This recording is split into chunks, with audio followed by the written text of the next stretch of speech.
The visual graphics of candlesticks allows an investor to better interpret what's going on, especially at major support to resistance levels. As we can see, we had a big bullish harami when the Dow bounced right off the 200-day moving average, right about the same level it bottomed out before. Now we're back up to the top of the channel, and we're starting to see little hanging man signals with the stochastics in the overbought area looking like they're trying to roll over.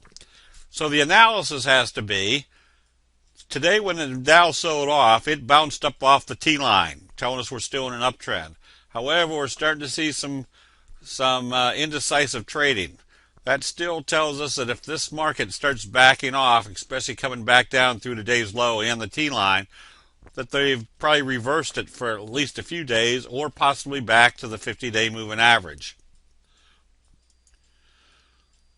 However, on the other hand, the NASDAQ, after it had some strong reversals at the bottom of this trend channel, and then broke out through this little wedge formation, and then gapped up again through this resistance level on a doji sandwich, was implying there was going to be more upside. So right now there is no selling indications in the NASDAQ. So does this mean the market's going up or heading down? Well, if you combine the analysis of what might be going on in the Dow and the analysis of what's going on in the NASDAQ, we're starting to see that there's really no change of investor sentiment, just some consolidations up in this area. The visual aspects of candlestick analysis helps an investor see immediately what's going on in investor sentiment. Our recommendation on WLL, Whiting Petroleum, had a big gap down today as crude oil prices opened weaker today. But as you can see, immediately they started trading positive. So where other investors might not see that all they can see is that the stock was trading down, the candlestick investor can see that the bulls are stepping right back in.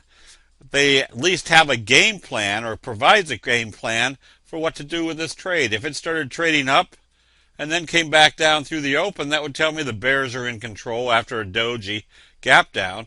It's time to close out.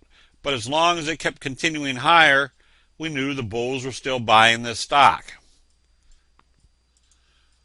And when analyzing individual commodities, crude oil, for example, after the big morning star signal, came up, it hit the 50, has pulled back to the T-line, but note that the 20-day moving average has been acting as support, and we're still in a slow uptrend, telling us that the bears have not backed this one off.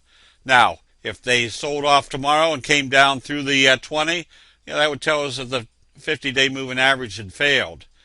Currently, it's telling us that we're in a slow uptrend. If they come up through the 50 another time, would be telling us that the bulls are still in control, that crude oil is heading up, which would make your oil stocks head up.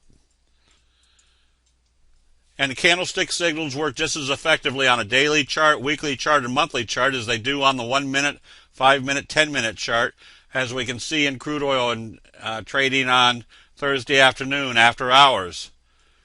There's a slow curve, just like you would see on any other stock or any other daily chart.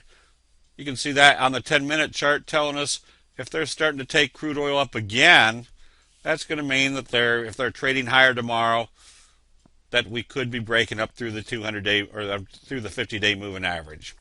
This all added together allows the candlestick investor to get a much more clear concept of what's going on in the price.